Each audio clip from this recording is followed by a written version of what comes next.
Hey kids, my name's Jacob and I'm going to be doing the world's smallest science show for you today. We've got all this exciting tiny science gear. We're going to be making gummy bear soup, dissecting a party popper, doing water pump up, calcium carbide Kaboom, mouse's toothpaste, flaring magnesium, and all sorts of exciting things. I really hope that you enjoy the world's smallest science show. So we're going to start with gummy bear soup. The first thing I need to do is turn on my Bunsen burner and light the match. Now I've got a tiny little beaker here, it's a 10ml beaker. Now I'm going to put a gummy bear in. Which one shall I choose? I might choose the yellow one to start off with. There we go. No, not the gummy bear. Let's put him in. Straight away he starts to sizzle and smoke. Now, sizzling, he's changing from a solid to a liquid, and that's a physical change. Physical changes occur when there's a change of state. He's almost all liquid now, so I might add the next one. Green. Let's go green gummy bear. No, in you go.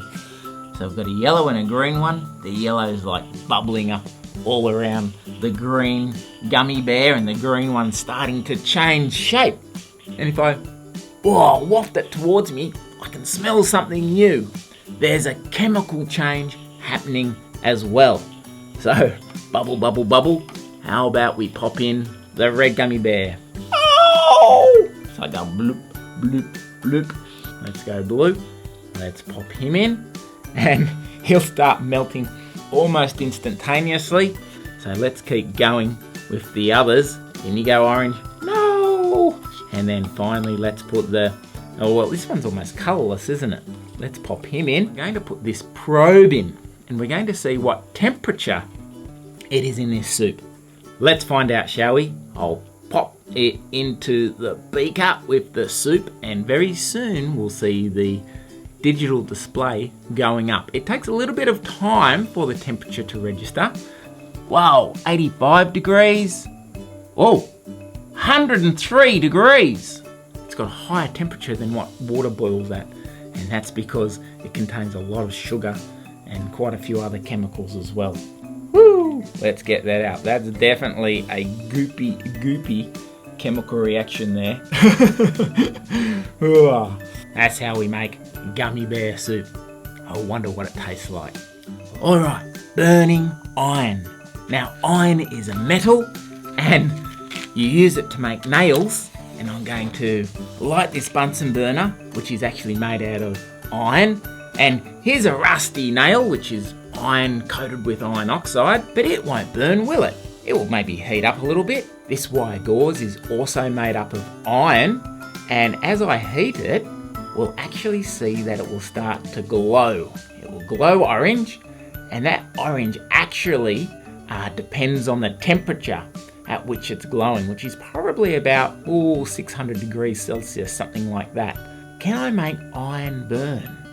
And the answer is yes. I've actually got some steel wool here. It's tufts of iron, very, very, very thin. And so let's see what happens if I put this steel wool in. Whoa, look at that! I think I'll put some goggles on. Now what about if I burnt it in pure oxygen? What do you think would happen? Well, I can actually make some oxygen. In this little conical flask, I've actually got some hydrogen peroxide. Now hydrogen peroxide has a formula H2O2. Now you might think that looks a whole lot like water, and it does, because here's water, H2O. But this one's necessary for life, and this one, if I drank it, it would literally kill me. It would bubble down my throat, causing it to blister and burn. This is very concentrated hydrogen peroxide. If I add some manganese dioxide, I can actually split the hydrogen peroxide into water and oxygen gas. So I'll pop that in, and we see bubbles. We see bubbles of gas straight away. Now that bubbles of gas is oxygen. And you watch. I'm going to put the iron oxide. Look at it burn when it goes in the oxygen. Look at that. Let me do some more. Are you ready? In goes the oxygen. Whoa, in goes the metal into the oxygen, and it burns super, super bright. Wow, I've got some magnesium ribbon here, and I can actually cut the metal with a pair of scissors, and this is going to get super, super, super bright. Let me put it in the flame like this, and are you watching? Look at that! Look at that! I don't dare putting it in the oxygen, but it actually produces, when you can actually see it, it produces a white powder. There's a chemical reaction because a new substance, magnesium oxide, is formed. And here it is here, this white powder, magnesium oxide. Magnesium oxide, the white powder. And you can use this magnesium flares to light up the sky. Whoa! So if you're looking for someone who's lost at night, you can find them in the dark. Look at that. Woohoo! And so, you might have heard of the very popular chemical reaction called elephant's toothpaste, where they add chemicals and the foam shoots up out of the beaker. Well, today we're going to do mouse's toothpaste. Mice are small and don't need as much toothpaste, but it's a very cool experiment. And so I need to get the Bunsen burner going because I need to actually heat up the chemicals. When you heat up the chemicals, it actually causes the chemical reaction to go quite quickly. So I'm going to start heating up the hydrogen peroxide, and to this volumetric flask, the first thing I'm going to do is I'm going to add some water. So let's get some water in there. Shake, shake, shake, shake, shake, shake, shake that water in. Tap, tap, tap away. That's about right. And then I'm going to add some potassium iodide. Now this potassium iodide is the catalyst for this reaction. This is what's actually going to split that hydrogen peroxide up into the oxygen and water, and it's that oxygen gas which is actually going to cause the bubbles to go up. And so I'm going to put in some liquid detergent. In goes the liquid detergent like this. That will hold the bubbles quite well. I've got some red food colouring. I'm going to pour down the side here. 1 drop there. And how about 1 drop on this side? Nice. Are we ready for mouse's toothpaste? Ready, set, go. Wow! Look! Whoa! Whoa! Whoa! Whoa! Oh, look at that! That's like rat toothpaste. Woo, it's like a giant ice cream steaming cone. Now this is an exothermic reaction, and so a lot of heat has actually been produced here. Wow! And this is like steam. Not a lot of colour. maybe I need to add a bit of colour to finish it off. That's not working that well. What about a bit of blue? What if I drag up the blue? Bloop, bloop, bloop. Does that look like toothpaste? Not really, hey? But anyway, I certainly gave it my best shot. It was a little bit slow to get going, but once it did get going, woohoo! And so the hydrogen peroxide molecules were broken down by the catalyst, potassium iodide in this case, into oxygen gas and water. And it was a very exothermic reaction. Lots of heat and lots of oxygen gas was produced, which caused the bubbles to shoot up. How good was that? I love it. Mouse's toothpaste. All right, this demonstration is called the steaming tower.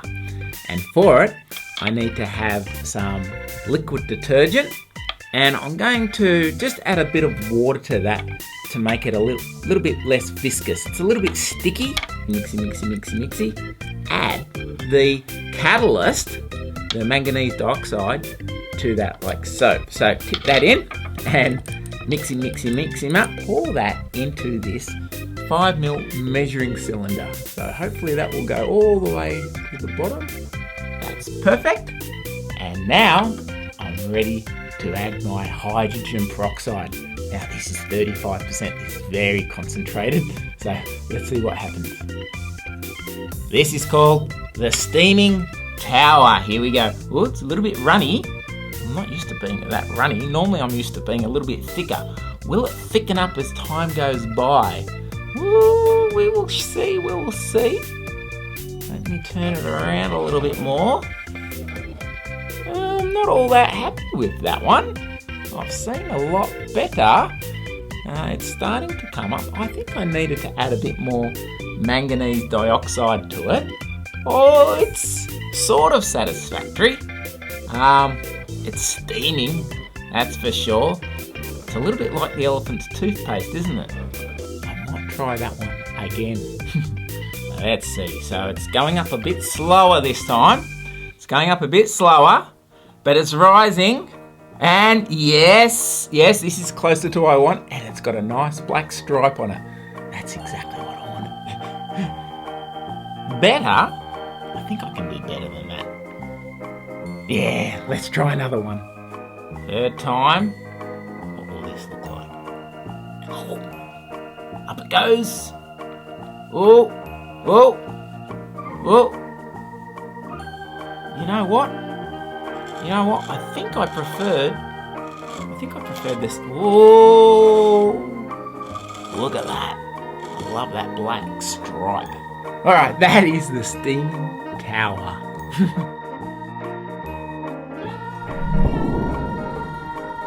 Hey, it's party popper time! Have you seen these before? They're little plastic containers, and they've got a string like this, and when you pull the string, woo! Explodes out and smoke comes out of it. How wonderful is that? What do you think is inside a party popper? Let's cut off the skin like this. Whoa, there we go. So let's remove the skin. The skin holds in some of the guts. And then what I notice here is a piece of cardboard with some warnings on it. They probably say don't point at your face. And I should be able to remove that cardboard. There we go. So remove the cardboard. Oh, and look, some of the guts have come out. Here we go. Oh, look at this. They're little rolls of ribbon. See that? Rolls of ribbon. I can undo the rolls. So when they fire out, they unroll and they go shooting through the air. Woo! Like so. Use my scissors to like really cut him open. So here we go. Snip, snip, snip. And let's pull that plastic over his little face. And oh, there's another piece of cardboard. So that cardboard explodes out like that, pushing out the guts or the ribbons.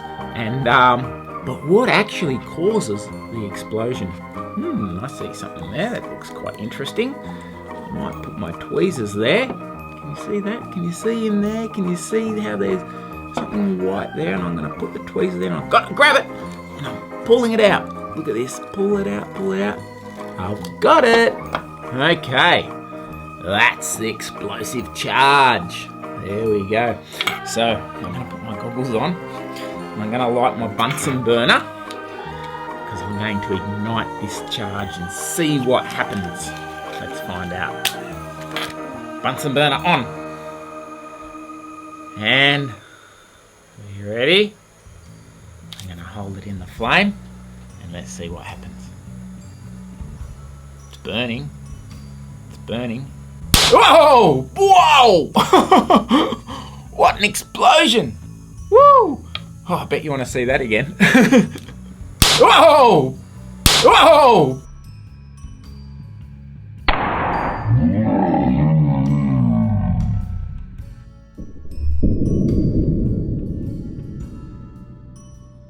Let's see if you can not blink.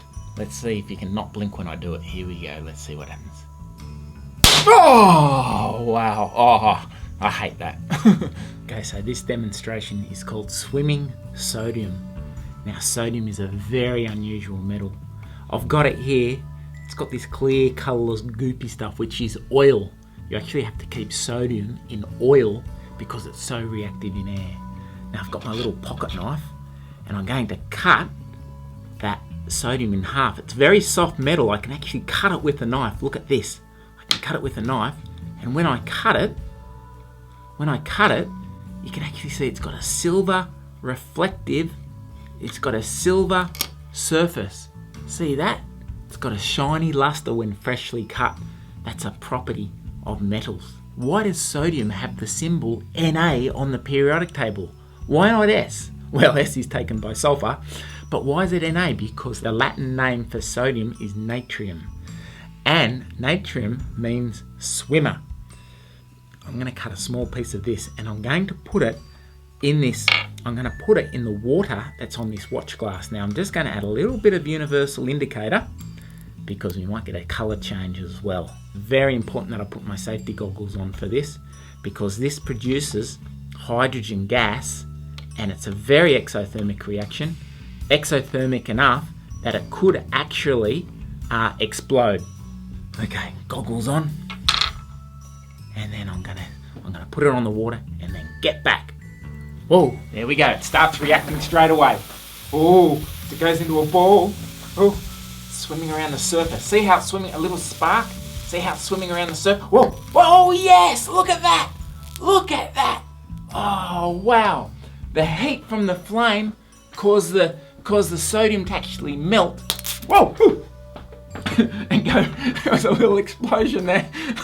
The heat from the flame caused it to melt and it went into a sphere, and that sphere swam around the surface of the water, and that's why it's called natrium. Oh, how good was that? Let's have a look at one in slow motion.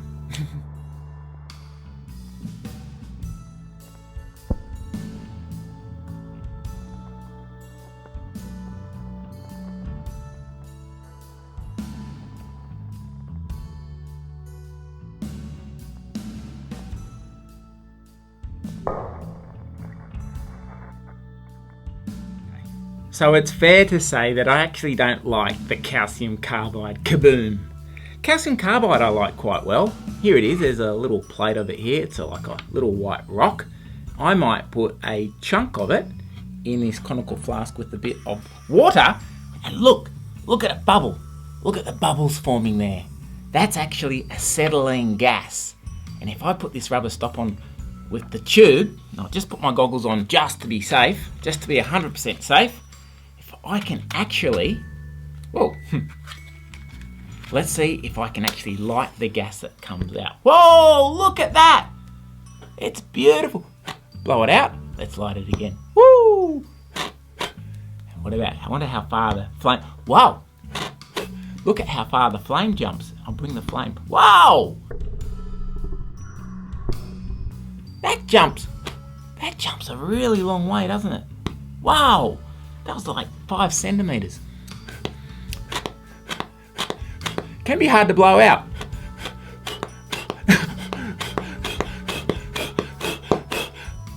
That's better. Now, to get the calcium carbide Kaboom, you need to have the perfect amount of acetylene gas mixed with the perfect amount of oxygen, and then you need to light them to get a Kaboom. And I'm going to try and do it in this little pan. To get my oxygen gas, I'm going to use my hydrogen peroxide. I might put the little chunk of calcium carbide in the pan, clink. Then I'm going to put in the hydrogen peroxide, and there's already some bubbling happening. And if I add a bit of manganese dioxide, oh, I'm getting all sorts. Whoa, there's a lot of gas being produced there. I'll put on the lid, and how about I light it, and we'll find if anything happens. Nothing. Little flame. A little flames. You can just see the little tiny flame. Will I get a Kaboom? I don't think so. No Kaboom. The calcium carbide Kaboom is hard. It's difficult. It's a very difficult chemical reaction to occur. Let's put a big chunk in here. And I'll get my match ready and my lid ready. Okay, alright, let's see. Let's try. Come on. Gas, lid. Whoa, that's not a Kaboom, that's just lots of flame. Oh, No, that's not a Kaboom. Okay. Alright. It's just... Okay, a bit more hydrogen peroxide. Lots of oxygen. Oh, just not getting the right mix happening here. Oh, there's a big flame as it goes in. Oh, sometimes as the flame goes in, sometimes it might go boom. But I don't think it's going to be. Not everything always works as anticipated in science. I hope that one day you get the Kaboom. Oh, well, we're going to have to go back to some footage that I've made another day to see this Kaboom. Get our bubbles, get our thing, light our thing, and let's see what happens. Oh! And let's see what happens. Oh! And let's see what happens. Whoa! Oh, wow. That was crazy. Boom! Well, that was the calcium carbide Kaboom. Alright, last but certainly not least is the water pump up. One of my favourite demonstrations of all time. Now, I've just got some water coloured with a little bit of yellow food colouring here, and I'm going to heat it up. There'll be a physical change as the water goes from a liquid to a gas, as it evaporates, as it boils. Now, what do you think's in the conical flask at the moment? Well, there's a little bit of water, there's a little bit of food colouring, and there's a lot of air. I hope you didn't say nothing. There's a lot of air, and what's actually going to happen is that steam, the steam when the water boils, and it's actually starting to boil now. It doesn't take long.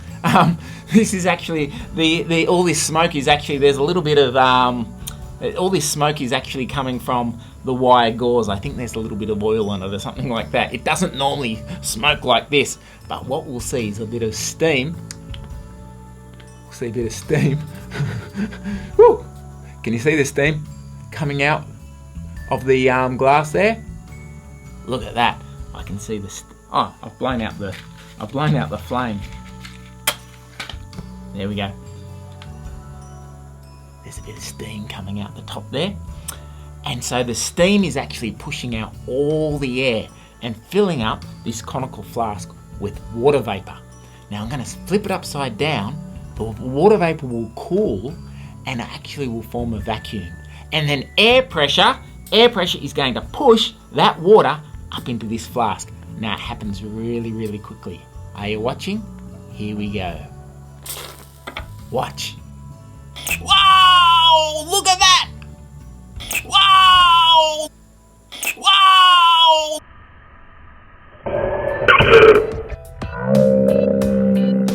The water got pushed up, wow, into this flask.